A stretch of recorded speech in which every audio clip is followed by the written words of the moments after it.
জয় গুরু। এই দেখো বন্ধুরা, চলে আসলাম আজকে তোমাদের সামনে। এখন আমরা বেরিয়ে পড়ছি। এখন বাজে 3:10। আজকে শ্রাবণ মাসের 22 তারিখ। দেখতে দেখতে 22টা দিন চলে এলো। আজকে আমরা যাচ্ছি বাগাডাঙায়। ওখানে আমরা মাতৃ সম্মেলন করবো। তা এই চলে আসলাম তোমাদের সামনে বলতে। আশা করি ভালোই লাগবে তোমাদের আজকের মাতৃ সম্মেলনটা। এর আগেরগুলো নিশ্চয়ই দেখেছো বন্ধুরা। আর কিছু লিখবে, লাইক করবে, আরও ভালো লাগবে। কিছু ভুল ত্রুটি হলে লিখবে অবশ্যই, হ্যাঁ। না শুধু বুঝতে পারবো না ভুল কোনটা। ঠিক আছে বন্ধুরা, সঙ্গে থাকো। চলো, আমি ওপরতলাটা ভিডিওটা করলাম না, নিচের তলায় এসে করলাম। ওপরতলায় টিভি চলছে, ওই যে নিচের তলায় এসে ভিডিওটা করলাম। এখন 3:15 হয়ে গেছে বোধ হয়। যাই সব জড়ো হবো, 3:30টার সময় পুরো গাড়ি ছাড়বে। আজকে বোধ হয় টাটা সুমো করে মনে হয় মনে হয়, দেখি জানি না কী গাড়ি ঠিক করেছে। আজকে টোটো নয়, অবশ্যই টোটো করে যাওয়া যাবে না, বাগাডাঙা একটু দূরই আছে। ওই জন্য বৃষ্টি সকাল থেকে কি রোদ হলো, আর বৃষ্টি হলে অসুবিধা তো, গ্রামের মধ্যে, আমাদের এখানে তো গ্রাম। এবার রোদ হলো দিয়ে এখন আবার ঝমঝম করে একটু বৃষ্টি হলো, থেমে গেছে আবার। চলো এক প্যাকেট দেবো। আমাদের গলিটা যেতেই আমার 10 মিনিট সময় লাগবে। জল কাদায় ভর্তি, জল ভর্তি, ওই যে কাদা বলতে এমনি ঢালাই রাস্তা, জলে ভর্তি। চলো সঙ্গে থাকো। আমরা বেরিয়ে পড়েছি, দেখো গাড়িতে চেয়ে পড়েছি, শুরু করে দিয়েছে। আমরা তোমাদের সামনে আমরা সবাই মিলে মাতৃ সম্মেলনে যাচ্ছি। জয় গুরু। পায়েল বলো জয় গুরু। দারুণ আনন্দ হচ্ছে, দারুণ মজা হচ্ছে। আজকে যাচ্ছি বাগাডাঙা। খুব আনন্দ হচ্ছে, অনেকদিন বাদে অনেক দূরে যাচ্ছি। সবাই মিলে খুব সুন্দরভাবে সেজেছি আমরা। কেমন লাগছে? জয় গুরু। সাজার কম্পিটিশন দিয়েছি আমরা। ওই যে আমাদের ড্রাইভারও সাজিয়ে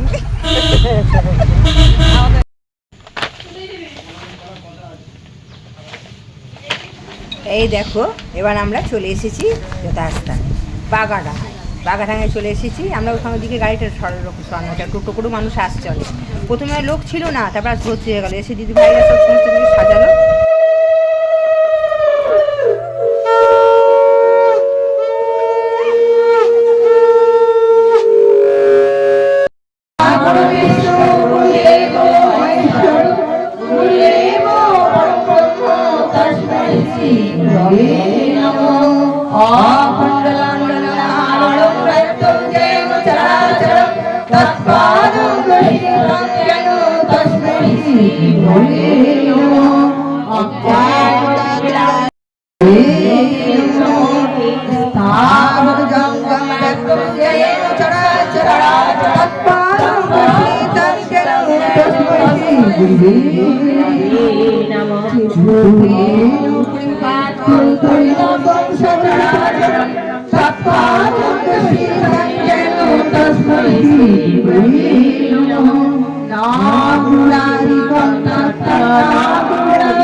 যেন পুনরায় অনুতপ্ত হতে না হয়।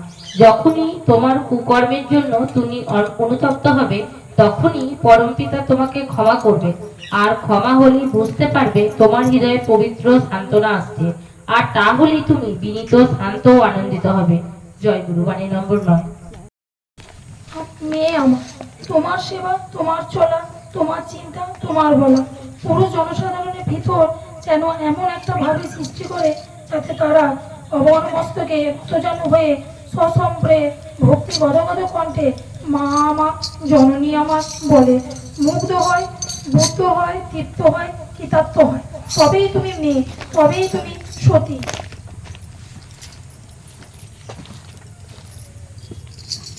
মায়ের মতো তুমি মানুষের মায়ের মতো আপনার হইতে চেষ্টা করো, তাহার কথায় সেবায় ও ভরসায়, কিন্তু মেশাই নয়। দেখিবে কতই তোমার ইচ্ছা হইয়া যাইতেছে। মানে সংখ্যা 1।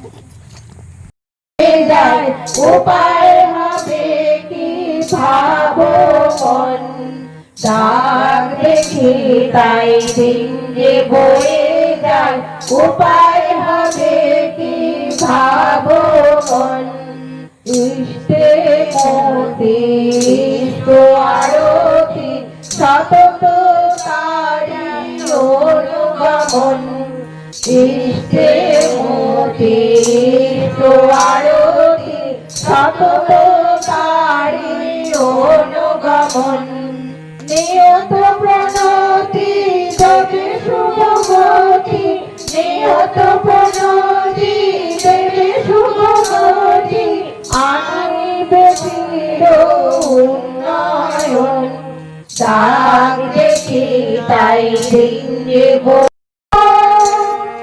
করিছে প্রেম বিতরণ, আজি উদিল তখন এসেছে দয়াল পরম পিতা, করিছে প্রেম বিতরণ, আজি করিছে প্রেম বিতরণ, তোরিয়া আজি নাম তোরি গোড় কালুরা ছিন্ন করি, তোরিয়া আজি নাম তোরি গোড় কালুরা ছিন্ন করি, রুটিয়া জড়াও মরণ, ধন্য হলো প্রাণ মন, করিছেন প্রেম বিতরণ, আজি উদিল তখন এসেছেন দয়াল পরম পিতা, করিছেন প্রেম বিতরণ, আজি করিছেন প্রেম বিতরণ, আদি কারণ নিরঞ্জন ভক্ত সাধনার ধন, আদি কারণ নিরঞ্জন ভক্ত সাধনার ধন, সর্ব দুঃখ ভার করেন মোচন, সর্ব দুঃখ ভার করেন মোচন, বুঝিও তার শ্রীচরণ,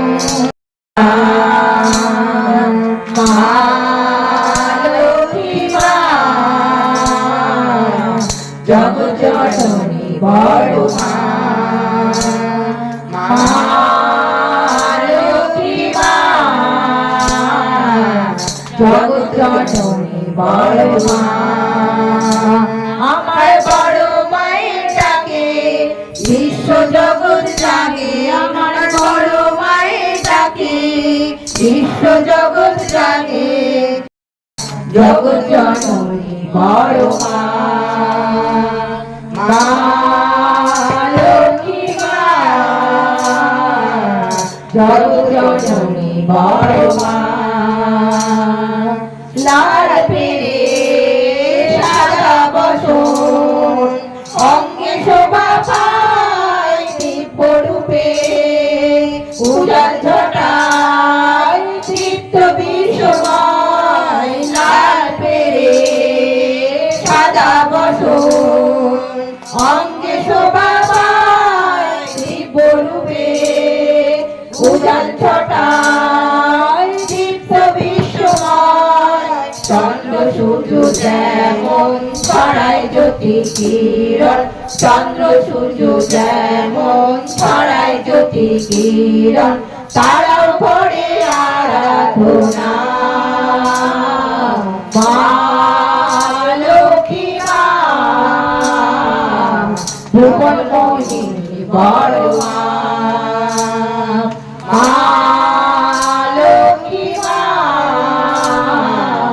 ভুবন মোহিনী বড় মা।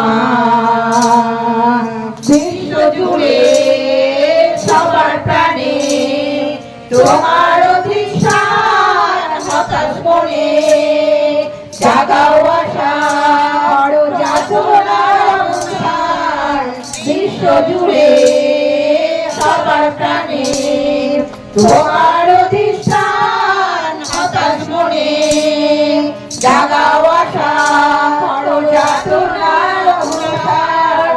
ভক্তি ভরে পুজিলে তোমায়, ভক্তি ভরে পুজিলে তোমায়, দূরে পালাই পিতাব যাতনা। মা লক্ষ্মী মা, জগৎ জননী বড় মা। মা লক্ষ্মী মা, জগৎ জননী চেতনা, আলতারাঙা চরণ তলে ছাই দিও গো মা, রন্ধে রন্ধে ছড়িয়ে দিও জ্ঞানের চেতনা। অভয় চরণ পেলে মোক্ষ লাভ মেলে, অভয় চরণ পেলে মোক্ষ লাভ মেলে, এইটুকু চাই আর কিছু চাই না। মা লক্ষ্মী মা, জগৎ জননী বড় মা। মা লক্ষ্মী মা, জগৎ জননী বড় মা। আমার বড় মায়ের ডাকে বিশ্ব জগৎ জাগে, আমার বড় মায়ের ডাকে বিশ্ব জগৎ জাগে, তোমার কৃপায় নেই কো তুলনা।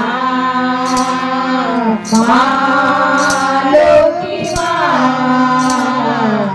জগৎ জননী বড় মা। মা লক্ষ্মী মা, জগৎ জননী বড় মা। পরম প্রেমায় শ্রী শ্রী ঠাকুরের রাতুর রাঙা চরণে জানাই আমার কোটি কোটি প্রণাম। পরমার্থা জগৎ জননী চরণে জানাই আমার কোটি কোটি প্রণাম। পরম পূজ্যপাদ শ্রী শ্রী বরদার চরণে জানাই আমার কোটি কোটি প্রণাম। পরম পূজ্যপাদ শ্রী শ্রী আচার্য দেবের চরণে জানাই আমার কোটি কোটি প্রণাম। ঠাকুর পরিবারের প্রতি প্রত্যেকের চরণে জানাই আমার কোটি কোটি প্রণাম। এখানে উপস্থিত সকল মায়েদের জানাই আমার আনন্দিত জয়। আমরা খুবই ভাগ্যবান যে পরম দয়াল শ্রী ঠাকুরকে আমরা গুরু রূপে পেয়েছি, আর শত জন্মের পুণ্যের ফলে আমরা পেয়েছি ঠাকুরের বীজ নাম, যার দ্বারা আমরা মৃত্যুর পথ থেকেও, অকাল মৃত্যুর পথ থেকেও ফিরে আসতে পারি। একজন দাদা শ্রী ঠাকুরকে বলছেন, ঠাকুর আপনি এত বই লেখেন কেন, বই লেখার কথা বলেন কেন? শ্রী ঠাকুর বললেন, আমি যখন থাকবো না তখন বইয়ের মাধ্যমে মানুষ আমার সঙ্গে কথা বলবে। তাই তিনি রেখে গেলেন সত্যানুসরণ, নারী নীতি, পথের কড়ি, চলার সাথী, অনুশ্রুতিবন্ত, পুণ্যপুঁথি, আরো অনেক বই তিনি রেখে গেলেন। আর রেখে গেলেন আচার্য পরম্পরা, যিনি আমাদের করে করিয়ে শিখে যাচ্ছেন প্রতিনিয়ত। একদিন একটি মা, তার যখন স্বামী মরে যায়, সে কিছু করতে পারেনি কাজকর্ম, তার যখন বাৎসরিক কাজ, তখন সে কিছু পয়সা জোগাড় করেছে সে বাৎসরিক কাজটা করবে বলে। তা সেদিন প্রচুর বৃষ্টি হচ্ছে, তা মাটি ব্যস্ত হয়ে যাচ্ছে ত্রিপল আনতে। সে ঠাকুর তক্তপোষের উপর শুয়েছিলেন, বলে, এই মা মনি কই যাস? তখন সেই মাটি বললেন, আর ঠাকুর বলবেন না, আমার কপালটাই খারাপ। আজকে অনেকদিন কষ্ট করে কটা পয়সা জমিয়েছিলাম স্বামী বাৎসরিক কাজটা করবো বলে, কিন্তু ওই যে আমার কপালটাই খারাপ, আজকেই বৃষ্টিটা হতে হলো, তাই যাচ্ছি ত্রিপল আনতে। বারান্দার নিচে রান্না করছি ফাঁকা জায়গায়, কাঠের জালে যদি নিভে যায়, ওই জন্য ত্রিপল একটা আনবো বলে যাচ্ছি। শ্রী ঠাকুর বললেন, কি বললি তুই? বলে, ওই যে বললাম না আমার কপালটাই খারাপ। আবার শ্রী ঠাকুর, কি বললি তুই মনি? বললো যে ওই যে আমার কপালটাই খারাপ।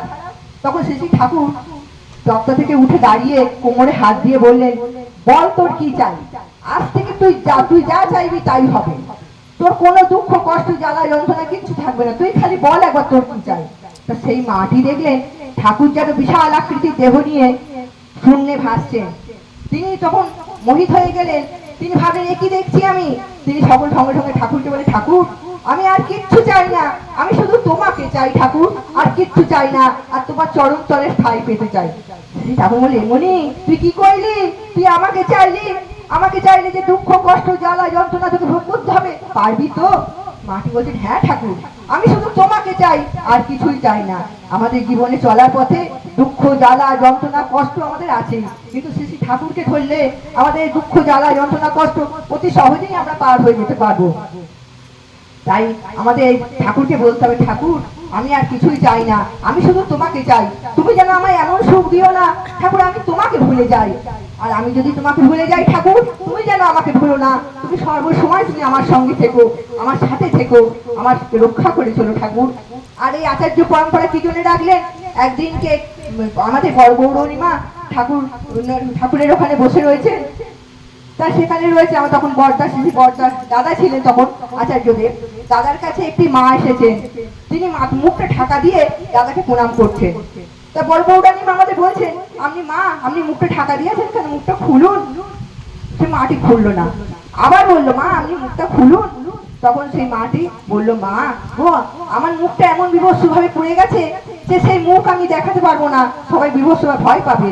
তখন বড় বৌরানী মা সেখান থেকে বেরিয়ে এসে আঁচলটা পেতে বলল, আমার ভিক্ষা লাগি, কেউ দেবে তোমরা?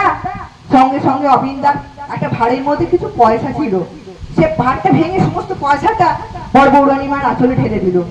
তারপরে তিনি দরজার কাছে এসে দাঁড়ালেন, সঙ্গে সঙ্গে সব বললেন তিনি, আমার কিছু ভিক্ষা লাগি, দেবে তোমরা? সঙ্গে সঙ্গে প্রত্যেকে কিছু কিছু পয়সা দিল। আর আমাদের বড় বৌরানী মাও তাতে দিল কিছু পয়সা। সেই পয়সাটা সেই মাটিকে দিয়ে বললো, মা এই নিন, এই দিয়ে আপনি চিকিৎসা করবেন। আপনার এই হচ্ছে করিয়ে শেখানো, তার অপমান ভালোবাসা, তাদের কিভাবে মানুষ আমাদের চলবো, কিভাবে স্বামীর সঙ্গে ঘর করব, কিভাবে আমরা সংসার করব, কিভাবে সন্তান পালন করব, এই আমাদের ঠাকুরের আশ্রয় আসলে আমরা সেগুলো জানতে পারবো। তাই আমরা ঠাকুরকে ধরবো, আর বীজ মন্ত্র নাম আমরা সবসময় করব। তাই বলি মায়েরা, যারা দীক্ষা নাওনি দীক্ষা নাও মাগো, আর যারা ইষ্টভীতি দীক্ষা নিয়েছো অবশ্যই ইষ্টভীতি করো, ঠাকুরকে ডাকো, জীবন মধু থেকে মধুময় হয়ে উঠবে দেখতে পারবে। সমস্ত দুঃখ কষ্ট জ্বালা যন্ত্রণা থাকলেও নিজেদের সুখী ভাববে। এই বলে তোমাদের সবাইকার মঙ্গল কামনা করি ঠাকুরের রাতুর রাঙা চরণে বলে আমার ইষ্ট প্রসঙ্গ এখানেই শেষ করলাম। সবাইকে জানাই আমার জয়গুরু। আমরা এটা শ্রাবণ মাস, বেশ কয়েক বছর ধরেই আমরা এই বাঘাডাঙ্গায় আসছি মাতৃ সম্মেলন করতে। আমাদের সুধাকারটাকে যখনই বলা হয় উনি এক বাক্যেই রাজি হয়ে যান যে মাতৃ সম্মেলন করার জন্য। তা এখানে আমাদের ডেটটা ঠিক হয়েছিল, তা আমাকে দাদা বললেন যে আমাদের ডেটটা একটু পিছালে ভালো হয়, তা ডেটটা আজকেই করা হয়েছে।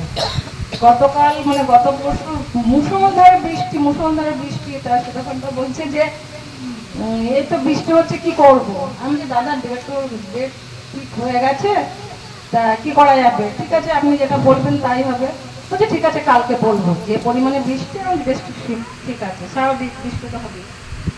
তা দাদা গতকাল মানে আজকে সকালে দেরি করেনি, গতকাল রাতেই বলে দিয়েছেন যে আপনারা আসুন, কোনো অসুবিধা নেই। কি বলবো, পরম পিতার দয়া এটাই যে উপলব্ধি করতে পারবে। শোনা যাচ্ছে না নাকি? শোনা যাচ্ছে? এটাই যে আমরা এই শ্রাবণ মাসের পয়লা শ্রাবণ থেকে আমরা শ্রাবণ পরিক্রমা শুরু করছি। শ্রাবণ মাস বৃষ্টি তো হবেই, কিন্তু আমরা দেখেছি বৃষ্টির মধ্যে থেকে যত যাই হোক না কেন আমাদের মাতৃ সম্মান করতে এতটুকু কোথাও অসুবিধা হয়নি বা আমাদের বৃষ্টিও হয়নি। আজও সারাদিন ভালো ছিল, বিকালের দিকেই আবার বৃষ্টি। মনে মনে ভাবলাম যে আমরা তো বাগাডাঙ্গায় যাব, তো প্রত্যেক বছর আসি এরকম হয়, বৃষ্টি হয়, এসে যে আমরা আজকে যেমন এই পেতে যেভাবে বসেছি এরকম হয়, মানে আধ ঘন্টা আগেও এখানে যে পরিবেশটা ছিল আর আধ ঘন্টা পরে পরিবেশটা যদি আমরা উপলব্ধি করি তাহলে জানা যাবে সত্যি তিনি আছেন। তার কারণ আধ ঘন্টা আগে এখানে একটা কোনো মানুষ ছিল না, না ঠাকুরের কিছু না। আশাতে দাদাকে ফোন করায় আজ এখন যে এত সুন্দর একটা পরিবেশ, যে প্রত্যেকে আমরা কি আছি, পরম পিতার ছায়ায় আছি, যে একটা ঘন্টা আমরা পরম পিতার তলে, আমরা পরম পিতার ছায়ার তলে আমরা প্রতিপত্তিতেই থাকবো। তো এটাই হচ্ছে ঠাকুরের দয়া, যে এক ঘন্টা আধ ঘন্টা আগে কোনো জনমানুষ ছিল না, আধ ঘন্টা পরে ঠাকুর আছেন, বড় মা আছেন, বড়দা আছেন, আমরা সবাই একত্রিত হয়েছি। তাকে কেন্দ্র করে আমাদের পরম দয়াল আমাদের ঠাকুরকে কেন্দ্র করে এখানে এসেছি। যাই হোক, এখানকার পরিবেশ, এখানকার দাদাদের মায়েদের ভীষণ ভালো লাগে। তার সঙ্গে একটু দুঃখের কথাও বলবো, দুঃখ হয় তখনই যে আমরা এখানে আসি, এসে আমরা নাম কীর্তন করে যাই, অথচ এখানকার মায়েদের ঠিক সেভাবে অ্যাক্টিভ করে তুলতে আমরা অক্ষম। তার কারণ আমরা সারা বছর ওই একবারে আসি, মায়েদের সঙ্গে দেখা করে চলে যাই, তারপরে আমাদের মায়েদের সঙ্গে আর দেখা হয় না। এটাই আমাদের ব্যর্থতা, যে এখানকার মায়েদের সঙ্গে সঠিকভাবে পরিচয় নয়। তা এখানকার মায়েদের কাছে একটা অনুরোধ করব যে আমরা চলে যাবো আর আপনারা ভুলে যাবেন, আমরা ভুলে যাবো, তা কি করে হয় বলুন মা? মনে তো রাখতে হবে প্রতি প্রত্যেকেই।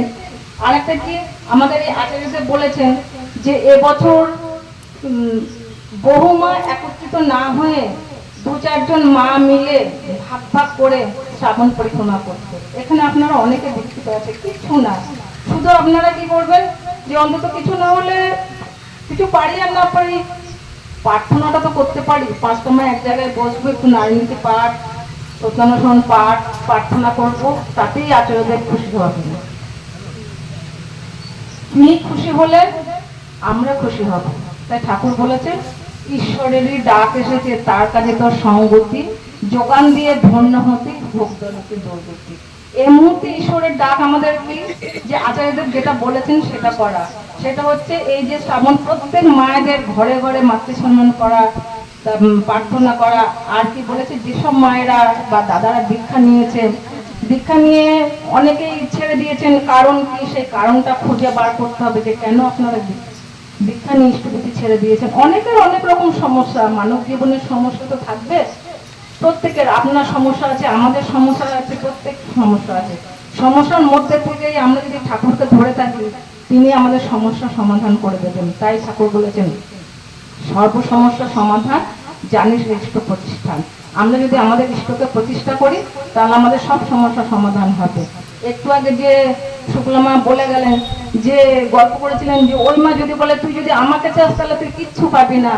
ছোট্ট একটা ঘটনা বলি মা, আমার স্বামী আমায় নিজে পছন্দ করে শ্বশুর বাড়িতে নিয়ে এসেছে। আমার শ্বশুর বাড়ির সব ইষ্ট বিরোধিতা, অনেকেই ঠাকুর অনুকূলচন্দ্রকে পছন্দ করে না, কিন্তু তাই বলে পছন্দ করি না বলে যে তাকে মানবো না, অবহেলা তা না, অন্তরে প্রত্যেকেই শ্রদ্ধা রাখে। কিন্তু আমার শ্বশুর বাড়িতে একদম বিরোধিতা, ঠাকুর অনুকূলচন্দ্রকে পছন্দই করেন না প্রত্যেকটা মানুষ। তো সেই পরিবারে যখন আমি চলে এসেছি, প্রচন্ড প্রতিকূলতার মধ্যে থেকে, গরিবের মেয়ে তো কিছু আনতে পারিনি, তার সঙ্গে শুধু একটা ঠাকুরের ছবি নিয়ে এসেছিলাম, আর কিছু আনতে পারি না। গিয়ে শ্বশুর বাড়িতে গিয়ে দেখবো ঠাকুরের ছবি নেই, প্রার্থনা করবো, ইষ্টভূতি করবো, কি করা হয়? তো ছবিটা এনে রেখেছিলাম ছোট্ট, সে ছবিটা খুঁজে পাচ্ছি না, তখন তো 19 বছর বয়স মাত্র। সে যাই হোক, ইষ্টভূতি করতাম, প্রার্থনা করতাম। তা ঠাকুর বলেছে না যে তুই যদি আমাকে চাস তোর সব হারাতে হবে।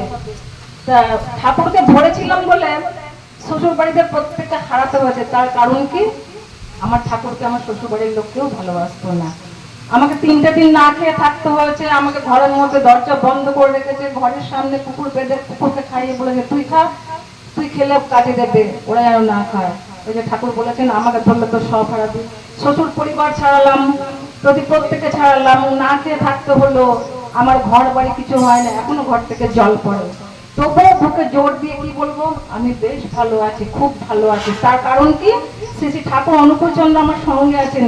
তিনি যত জ্বালা যন্ত্রণা দুঃখ দেন না কেন, তিনি সবসময় সর্বদা আমাদের সঙ্গে আছেন।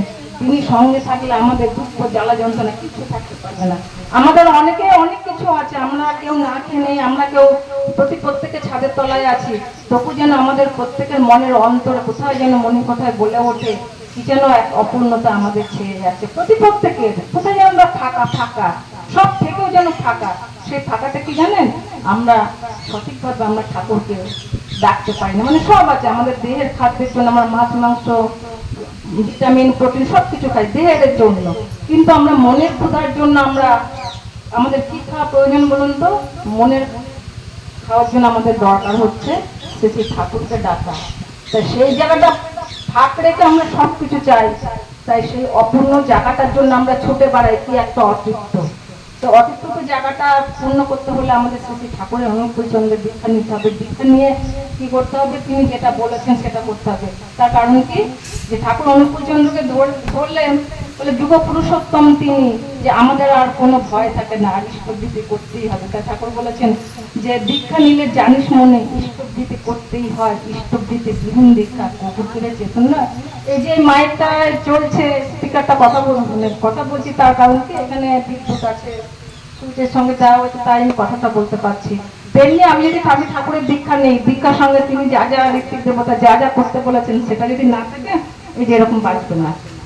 তার মানে কি আমার ইষ্টভূতিটা না করলে আমি ঠাকুরের সংস্পর্শ থেকে আমি দূরে সরে গেলাম, ওটা আমাকে করতেই হবে। তাই যারা ঠাকুরকে ধরেননি তাদেরকে অনুরোধ করে বলবো না, আপনারা দীক্ষা নিন। দীক্ষা নিলে কি হয়, এই যে অল্প অল্প বয়সের মেয়েরা যে বসে আছে, 12 বছর বয়স হবে, তা 12 মেয়ে কি ছেলে কি যাই হোক, ছেলে হোক মেয়ে যাই হোক, 12 বছর বয়স হয়ে গেলে কি হবে, সে ছেলেটা বা মেয়েটা তখন পরিবর্তন ঘটবে, শারীরিক মানসিক পরিবর্তন। মানে 12 বছর বয়স অব্দি শিশু মন ঠিক আছে, 12 বছর বয়স হলে শারীরিক মানসিক পরিবর্তন, আস্তে আস্তে তার মধ্যে কামনা বাসনা লোভ মোহ সব তৈরি হবে। সেই মুহূর্তে যদি আমরা গুরুর দীক্ষা দিয়ে দিই, তখন কি হবে, যে সঠিক একটা বেড়া জালের মধ্যে বাচ্চাটা থাকবে, সঠিক একটা সু অভ্যাস নিয়মের মধ্যে থাকবে। নিয়মটা কি, আমার ঠাকুর যেটা বলেছেন সেটা করতে হবে। যে 12 বছর বয়সে তো তার তো ততটা বিবেক তো ততটা না, ছেলে মানুষই থাকবে। তো দীক্ষাটা দিলে কি হবে না, আমাকে ওই ইষ্টভৃত করতে হবে, আমার ঠাকুরের প্রার্থনা করতে হবে, বাবা মাকে সকালবেলা প্রণাম করতে হবে, পুজো দিতে হবে, প্রার্থনা করতে হবে। এই যে একটা সুঅভ্যাস, এই সুঅভ্যাস থেকে বাচ্চাটা আস্তে আস্তে ধীরে ধীরে বড় হয়ে উঠবে, প্রত্যেকের মধ্যে একটা শ্রদ্ধানুভবতা আসবে। তখন কি হবে, যে এই যে যে গাছ লাগালে, বলে একটা গাছ লাগলে তাকে যদি বেড়া না দিই ছাগলে মুড়ে খাবে, তেমনি এই বাচ্চাটিকে যদি আমি 12 বছর বয়সে দীক্ষা নেই না দিই, সে ওই বিপদগামী ওই ছাগলে মুড়েই খাবে, বিপদগামী হবে। অনেকে বলে যে এই এখন কি দীক্ষা নেবো, বৃদ্ধ বয়সে দীক্ষা নেবো। বৃদ্ধ বয়সে দীক্ষা নিলে তখন সেই, আমরা তো বয়সে অভ্যস্ত নেই, তো বৃদ্ধ বয়সে আর বাবা পারি না, কোমর ব্যথা সর্দি কাশি, কখন ঠাকুরকে ডাকবো, ওটা কথা নয়। কথা হচ্ছে আমরা তো ছোট থেকে বয়সে অভ্যস্ত নই, তো অভ্যস্ত করতে হলে সেই ছোট থেকেই করতে হবে, নয়তো বড় হলে কিন্তু আর যে সময় কোথা দিয়ে কোথায় গড়িয়ে চলে যাবে, তখন আর সময় থাকবে না, তখন তো আমাকে রোগগ্রস্ত কি করে ঠাকুরকে ডাকবো। ছোট থেকেই এই অভ্যাসটা করে ফেলতে হবে। আমরা প্রত্যেক আমরা সন্তানকে জন্ম দিয়েছি কি না, আমার সন্তানটা ভালো, আমার বাবা মাকে একটু শ্রদ্ধা করুক, একটু ভালোবাসুক, তাহলে এইটুকুনি চাই আমরা বাবা মা হয়ে, আর কিছু কিন্তু সন্তানের কাছে চাই না। তো সেটা না পাওয়ার জন্য ব্যর্থতা আমরা মায়েদের, কারণ আমরা মায়েরা সঠিকভাবে আমার সন্তানটাকে পরিপালন করতে পারিনি।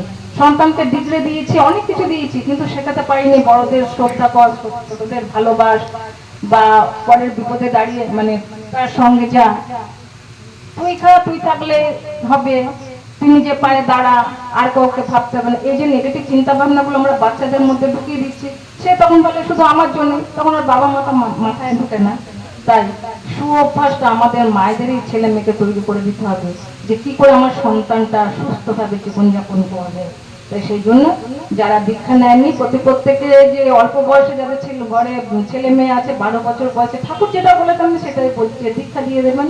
ওই যে তাহলে যে ছাগল মুড়ে খাবে না, বিপদগামী হবে না। কি মায়েরা, তাই তো? আমরা তো প্রত্যেকেই চাই যে আমরা ছেলে মেয়ে ভালো হোক। তাহলে ছেলে মেয়ে ভালো হলে কি করতে হবে, 12 বছর বয়সে দীক্ষা না নিলে তার তো বিপদগামী হবে। তখন বলবে যে ছেলে আমার কথা শোনে না, মা আমার কথা শোনে না। ছেলের দোষ নয়, দোষ মায়ের। আমরা সঠিকভাবে সুঅভ্যাসে তাকে করতে পারবো। তাই যাদের ঘরে ছেলে মেয়ে আছে 12 বছর বয়সে দীক্ষা দিয়ে যা যা করতে বলেছেন তাই করুন।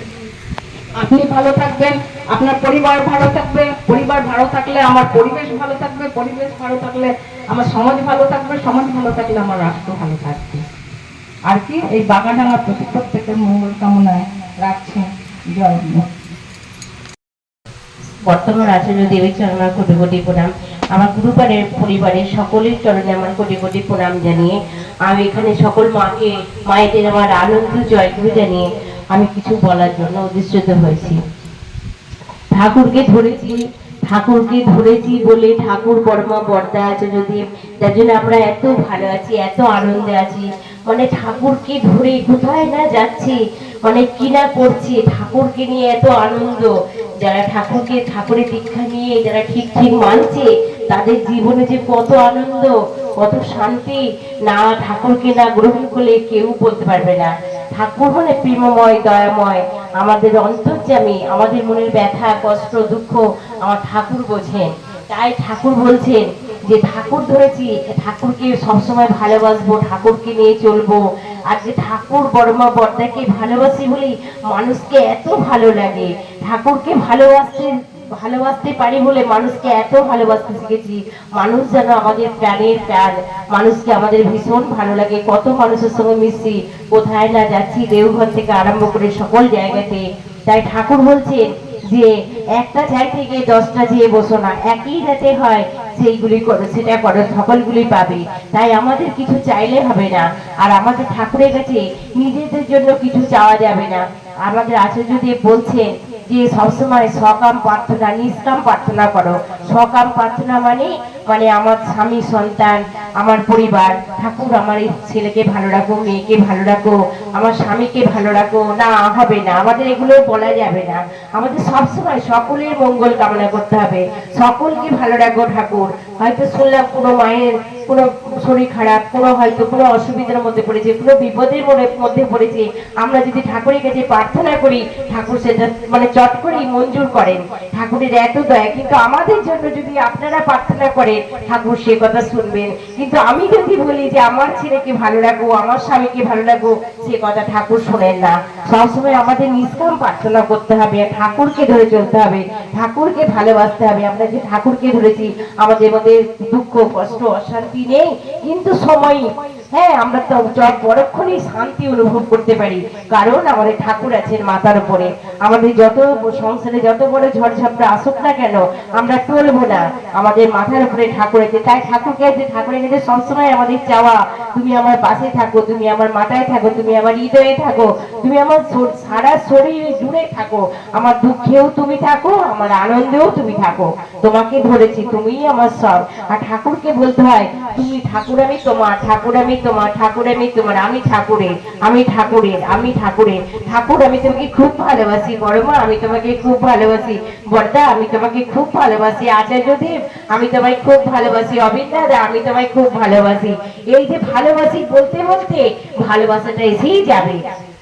তাই একটু আমার মায়ের, বড় মায়ের শ্রাবণ পরিক্রমা চলছে, বড় মায়ের জন্ম মাস উপলক্ষে তো মাতৃ সম্মেলন আমাদের। আমরা যে এই মাসটা, এই মায়েরা আমরা খুব আনন্দে আছি, খুব শান্তিতে। আমাদের তাড়াতাড়ি রান্না বান্না করে আমাদের এই মাতৃ সম্মেলনে বেরোনোর জন্য খুব তাড়া। আমরা খুব আনন্দের সহিত এই মাতৃ সম্মেলনটা পরিচালনা করেছি। তা বড় মা একদিনকে ঠাকুর বলছেন, বড় বউ আজ একটু ইঁচড় খাইলে কেমন হয়? তা তখন কিন্তু ইঁচড়ের সময় নয়। তা বড় মা তখন চারিদিকে লোক পাঠালো ইঁচড়ের জন্য। তা দেখছি কোনোখানে কোনো ইঁচড়ের কোনো বালাই নেই। তা তখন বড় মা রান্নাঘরে বারান্দায় দাঁড়িয়ে এসে ভাবছে, পরমা প্রকৃতি, ঠাকুরের ইচ্ছা কি পূর্ণ হবে না, ইঁচড় কি পাওয়া যাবে না? তখন বড়মা যেই চিন্তা করছে, তখন রান্নাঘরে ফাঁক দিয়ে একটা গাছের মধ্যে দেখছে একটা বড় ইঁচড় উঁকি মারছে, তখন দেখছে ফুটে উঠেছে। তখন সঙ্গে সঙ্গে লোক পাঠিয়ে সেই ইঁচড় পাড়া হলো। ইঁচড় পেরে কেটে ধুয়ে বড়মা খুব সুন্দর করে ডালনা তৈরি করলেন, তৈরি করে ঠাকুরকে পরিবেশন করলেন, ঠাকুর তৃপ্তি সহকারে মানে গ্রহণ করলেন। এই তো আমাদের ঠাকুর। আর আমাদের বড় মা সবসময় ঠাকুরের মানে ঠাকুরের কখন কি লাগবে না লাগবে সবসময় ঠাকুরের জন্য সদা সর্বদাই ব্যস্ত। মা আমি কি বললাম জানি না, সকলে ভালো থাকো, সুস্থ থাকো। আর যারা ঠাকুরের দীক্ষা নাওনি, দীক্ষা নেওয়ার চেষ্টা করো। আমাদের দিব্য অর্থের কাজ করতে হবে, দাদার আশীর্বাদ, আমরা সকলে ভালো থাকবো। আমরা এই সবগুলো করলে, দাদার আদেশ নির্দেশ পালন করলে সকলে ভালো থাকো, সুস্থ থাকো, আনন্দে থাকো, আর ঠাকুরকে মাথায় নিয়ে চলো। জয় গুরু, বন্দে পুরুষোত্তম। লীলা অভিনব পতিত পাবন নর নারায়ণ, পতিত পাবন নর নারায়ণ, প্রেমময় রূপে দিব্য আবির্ভাব, প্রেমময় রূপে দিব্য আবির্ভাব। এই আনন্দ পরমানন্দ, পুরুষোত্তম লীলা অভিনব। বিনয়নে বহি যায় চিরে, মিলন আকুল আনন্দ আসুরে। বিনয়নে বহি যায় চিরে, মিলন আকুল আনন্দ আসুরে। ভক্ত ভগবান অপূর্ব মিলন, ভক্ত ভগবান অপূর্ব মিলন। বৃন্দাবনে বংশী রাধারে ডাকি,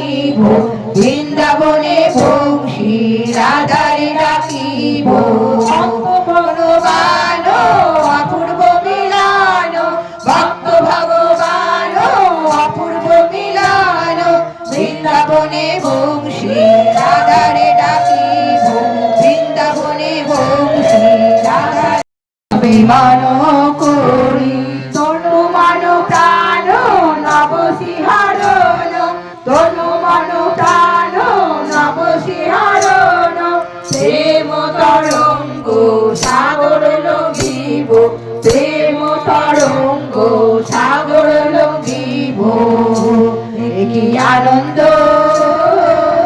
পরমানন্দ পুরুষোত্তম লীলা অভিনব, কি আনন্দ